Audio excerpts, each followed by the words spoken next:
Hello and welcome to the Flourishing Introvert Talks with me, Jo Rawbone. This is the podcast that celebrates the natural gifts of introverts so that we can flourish in all situations. Episode 218, The Majesty of Quiet Presence. When we say someone has presence, what do we really mean? Charisma? Command? Magnetism? Confidence? A certain je ne sais quoi? Being given feedback that we need more presence is one of the ways that introverts can be lured into bending themselves out of shape so they conform to a biased view of what it means to have presence. So in this episode, I'll share how to discover and master our quiet, authentic presence. And spoiler alert, the most important element for me is always authenticity. None of this fake it till you make it stuff, just good, honest, grounded interiority. That's the phrase Caroline McHugh shares in her TED Talk, The Art of Being Yourself, and it's one of the most powerful self-concepts that I have encountered. It's this interiority that I help my clients master because the undesirable alternatives are inferiority and superiority. Both of these mean we're comparing ourselves in some way, whereas interiority is uncomparative. So why am I saying majesty? There's a bit of a joke about that with my team, but there's also a very serious element. When we see someone with presence, there is an undeniable regality. Have I just made that word up? Who cares? But a regality to how they show up, which, contrary to popular belief, is not from superiority. That's for the small-minded, the weak and the insecure who need to play power games to feel important. Majesty, for me, describes a beautiful balance of confidence and being of service, of composure and humility, of command and empathy. And as introverts, our authentic presence is going to be relatively quiet. Not all of the time though, and whilst it might be understated, it is not timid or apologetic. So why do we need to focus on our presence and how can we develop it? Let's start with the why. Many of us in employment are capable of great leadership, and if we're not already occupying that role, more of us need to think about how to progress. And as a leader, people look to you for direction, for confidence and for inspiration. We're unlikely to find any of those things in a leader who lacks presence. So I am going to try to have to define it, even though I've previously shared that it's difficult to define, but easy to spot. And it's true, isn't it? We know when we recognise people who have presence. They just seem so comfortable in their own skin, so at ease with who they are. They're not out to prove anything to anyone. In a 2023 article published in Economic Times, executive presence is defined as the intangible quality that enables individuals to command a room, to influence decisions and leave a lasting impression. It's the magnetism that draws people in and makes them eager to listen and follow. I really like that definition, and I particularly like that none of it has to mean loud, domineering or arrogant. And if you need proof of that, just check out how many successful introverted business leaders we know of today. Now, word of warning here, we may not agree or align with their policies and in some cases their authoritarian ways, but there is no denying their business success. I'm talking about the likes of Richard Branson, Bill Gates, Warren Buffett, Mark Zuckerberg, Barack Obama, Marissa Mayer, and Elon Musk. Public service announcement, introverts can be toxic too, because where we get our energy from doesn't determine how fair, ethical, or honourable we are.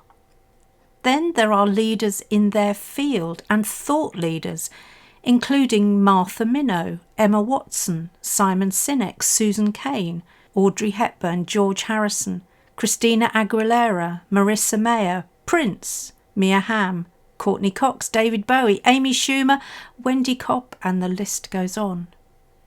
We really shouldn't be surprised at how many we can now name, as with up to 50% of any population identifying as an introvert, of course many of us are going to make it to the top.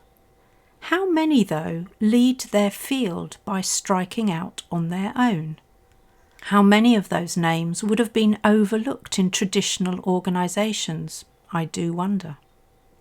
So what qualities do we as introverts need to develop in order to be considered as having presence?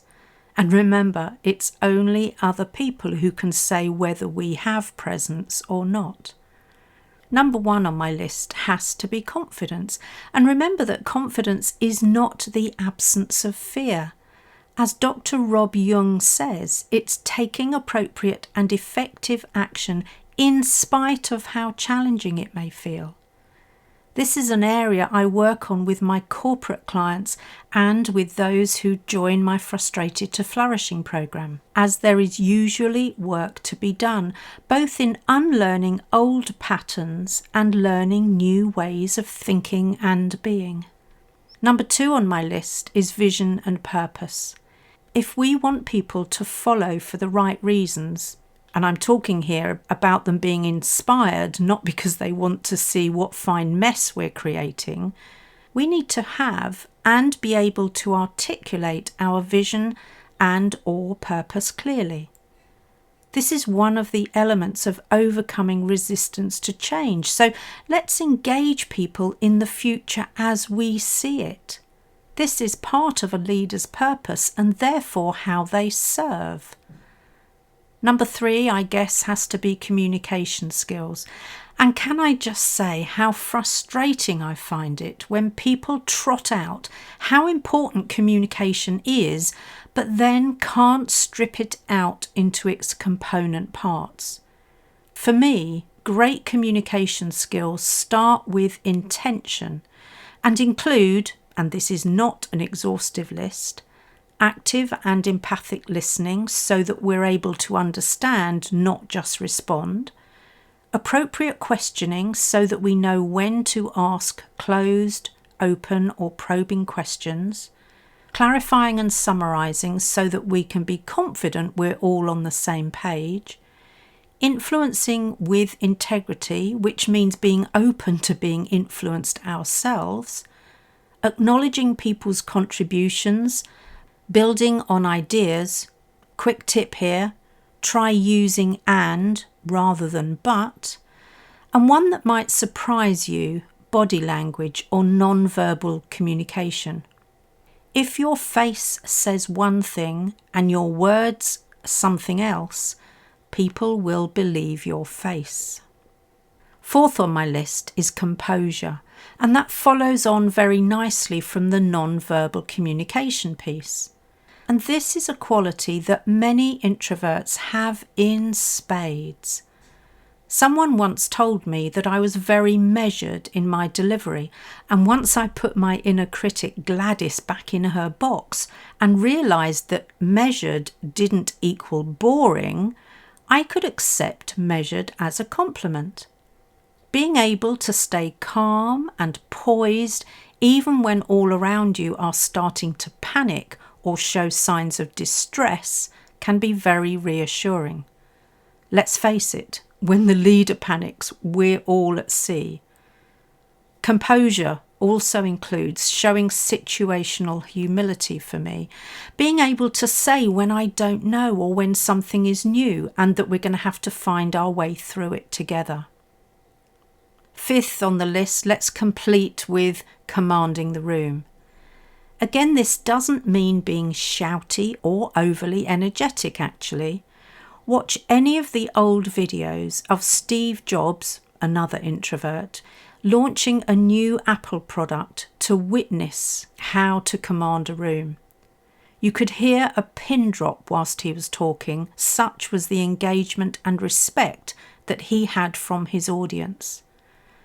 Jobs shared once that he spent 40 hours preparing for every 1 hour presentation he would deliver.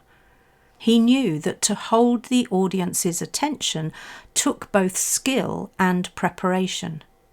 Sure, he was the founder and CEO, but he made sure that he didn't underplay his authority in those situations or rely on it complacently. Commanding the room, then, is about not playing small, but playing full out with authenticity. Now, what about charisma? Many introverts think they're not charismatic because they tend to be quiet and keep themselves to themselves. Back to the myths around introversion. I need to remind you that there are a myriad ways of being charismatic, and that doesn't necessarily mean being the life and soul of any party. It is anything that draws your people closer and has them want to engage. Many years ago, I took Sally Hogshead Fascinate System quiz to understand what makes me fascinating to those who matter most. I must admit I was a bit nervous about taking it, but the results showed that my type is the mystique. There's a surprise. Amongst other things, my report says that my ability to see the nuances of a situation and think things through gives me an edge over the more outgoing personalities. It says I apply mystique to persuade, influence, attract and inspire everyone I encounter. Well, if I have any sort of charisma, that's how it shows up for me, I guess. It certainly resonates with me, and as you can see, it has nothing to do with behaving like an extrovert. It's about being the best version of myself. One last thing to say about Majesty before I sign off. Remember when I had Dr. Joanna Martin as my guest talking about women's archetypes? That was back in episode 28 if you want to go back and listen again. Joanna Martin was talking about the importance of embodying the queen archetype, and of course the male equivalent is the king. Those on my Frustrated to Flourishing programme benefit from understanding at a much deeper level how to develop their own presence as we do much more work, with me bringing my experience of the archetypes as a one of many trainer and coach, my knowledge from the neuroscience of change, and from my role as a change agent with over 3 decades of experience. If you know that you have more to offer and know that you need to develop your presence, remember to book that free synergy call where we can explore whether the Frustrated to Flourishing programme might be the right option for you or whether there's something else that would work better. When we're embodying these regal archetypes, we carry ourselves in a certain way, with a calm demeanour and undeniable soft power, with service at its heart. These regal archetypes command those in their realm, have trusted courtiers at their hearth, and warriors who will defend them. They possess and demonstrate all of the traits mentioned so far, and conduct themselves with love, compassion and equity. That, dear listener, is the majesty of quiet presence. If you enjoyed this episode as much as I did, then please subscribe, rate us and leave a comment, because we know that that helps other people find the podcast. And if other people find us, other introverts can flourish. You are listening to an Intentional Media Production podcast.